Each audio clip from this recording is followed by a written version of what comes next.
free Shavakadu! Free Shavak! What's up, guys? Welcome back to the channel. This is Corporal Tunnel Tech, and I am your host, Alan. And today we are going to be looking at the Gtx 750Ti and kind of what it's capable of doing in 2019 with some of the latest and greatest titles. Maybe not so much the greatest all the time, but the latest nonetheless. There you go. Awesome. So anyway, guys, I picked up this card off Facebook Marketplace for 35 bucks. I believe it was an OEM model, but anyway, it'll do perfectly fine. And honestly, this will probably be a worst case scenario as far as cooling and everything else that goes along with the card. Bought it for 35 bucks. Figured that was a pretty good deal. Slotted into my test bench, which consists of a Ryzen 5 1600, stock clocks, 16 gigabytes of RAM at 3000 megahertz, and yeah, I mean, that's pretty much it. I don't have some crazy awesome Intel system to do benchmarks, but most of the cards that I review, I like to look back at older things and kind of see where it's at, where it's coming from.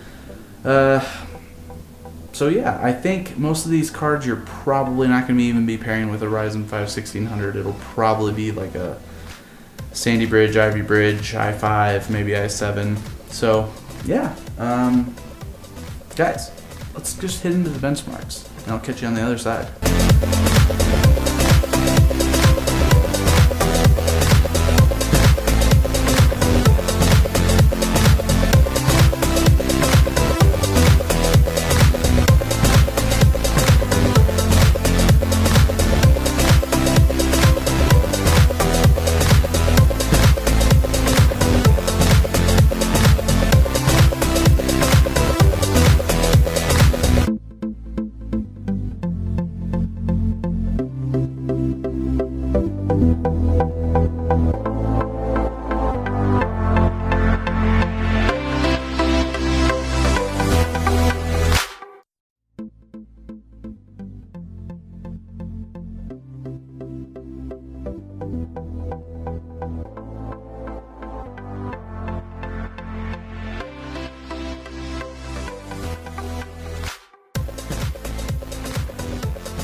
Alright guys, we're back from the benchmarks, and I got some figures here, some things we're going to go over.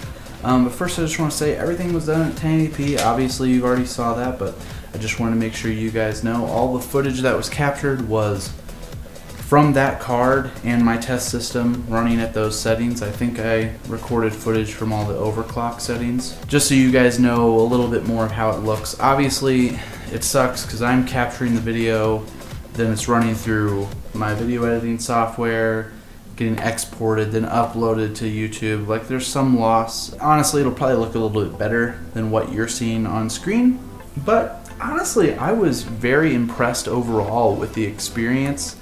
I expected a lot worse, to be honest. I expected much worse. I mean, everything was completely playable at 1080p. Now, as I've said in my last video, playable to me is, if you're playing a single player game, playable is 30 frames per second. And anything you want to stay in competitive, first person shooter, so on and so forth, I definitely gotta try and hit that 60 mark. I was pretty happy in BF5 getting in the mid 40s to upper 40s, and that's what you kind of saw. It's just that Battlefield is so team oriented. I feel like I'm okay with those numbers. Obviously guys, if you really want that 60, drop it down to 900p. It should be perfectly fine to get 60, or at least like high 50s. One thing that really blew my mind was Fortnite. 111 FPS. That's like the pro settings, and if you don't know, that's lowest everything except view distance on Epic. And I mean, Fortnite does a really good job too of still looking really solid on low settings. So obviously that's a game you could crank up a little bit. I would say probably medium overall and still remain 60 FPS. GTA 5 rocking some really good frame rates on high settings.